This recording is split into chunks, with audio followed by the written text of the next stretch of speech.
It's Éiric, Baker the naturopath from New Zealand. Thanks for coming back. Let's talk about indigestion and 10 things you can do to stop it, to prevent it.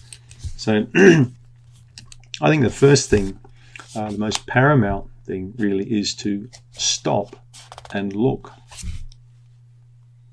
at what goes in here. Right? And remember, I've always said the best exercise for losing weight, it's this, pushing the plate away from this, pushing it that way. That's the best exercise for weight loss. It really is. So look at what you eat and look at how much you eat. All right? Portion sizes. Tracy and I went out a couple of months ago. We went to visit her relations just further north here on the North Island, and we went out for dinner. And I could not believe what I saw people putting on their plates, like how much food, like just flipping mountains of food, you know. I mean, some people honestly need a conveyor belt almost, you know, to save them from getting up and going back and forwards to get more food. These are the sort of people that get heartburn. So plate after plate after plate. It's excessive food. The stomach, it's not good. The stomach's going to start swelling up. You're going to, you know, get used to larger portion sizes. This is how you get indigestion. Limit the amount of food you eat. The stomach will get smaller and you'll have an easier time, a much easier time. All right. The second one is chewing better. Chew, chew, chew, chew. So smaller amounts of food, but more time chewing. That will increase the satiety, so you'll feel fuller and you won't get that indigestion. In fact, when you've got indigestion, everything needs to be slowed down. You need to slow down how you drink, slow down how you eat. And that can make an enormous difference alone, just slowing down. All right? I've seen people with indigestion eat food so fast, it's ridiculous. So chewing better leads to pooing better. Doesn't sound good, but it does, all right? And also you'll eat a lot less when you chew better. Third point, add these kind of things to your diet. Maybe not initially because it might be a bit difficult, but ginger, fresh ginger, I like to add to the cooking. Turmeric and ginger. But also things like papaya, kiwi fruit, even small amounts of honey. These things all improve the stomach's tone over a period of time. Add bitter foods to the diet, not sweet foods. So look at the foods that you love the most, and often they'll be sweet foods. So when you put bitter foods in and take the sweet ones out, you won't like sweet anymore. Trust me, you won't like it. You'll like bitter.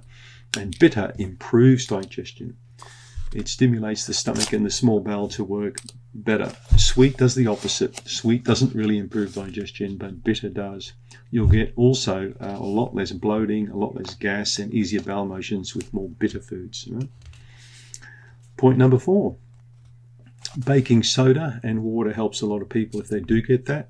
About 1/4 to 1/2 teaspoon. Sometimes you can even take a whole teaspoon in a glass of water, stir it down the hatch.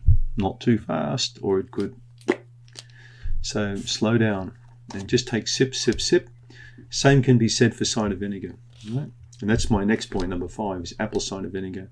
So I've seen lots of people improve their stomach to a high degree just by having a couple of teaspoons of apple cider vinegar in a glass of water and having that once or twice a day. If you've got really bad heartburn reflux, like bad, cabbage juice works very well to calm that down.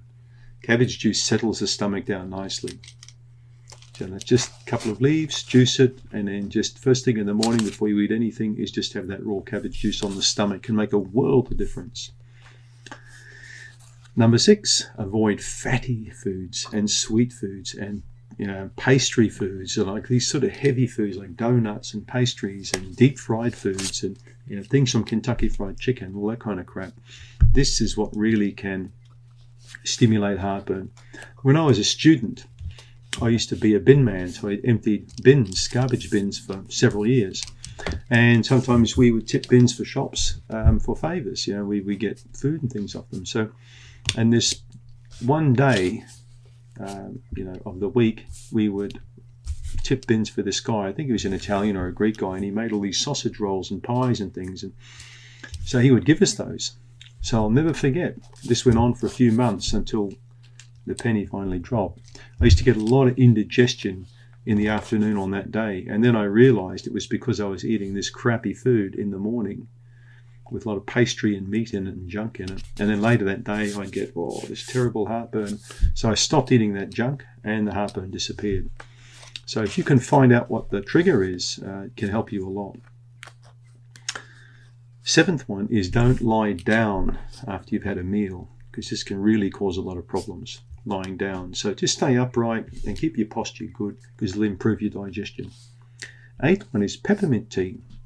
So sometimes a glass of or a cup of nice warm peppermint tea can really settle that indigestion right down. What have we got here? Number 9 is alcohol. That's not really a smart thing at all if you've got indigestion.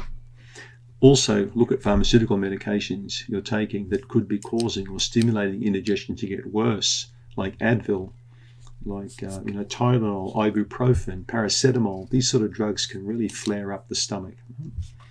And the last one is weight loss, which is very important. Weight loss can really help people, particularly those who end up with hiatus hernia. So if we look at the lower esophageal sphincter, sitting there at the bottom here, diaphragm's a muscle that when you've got too much abdominal fat, it will push that sphincter up and it will create more spillage and heartburn and problems. So losing weight is a paramount thing to do in that case. Hope you got something out of this video. Thanks for tuning in.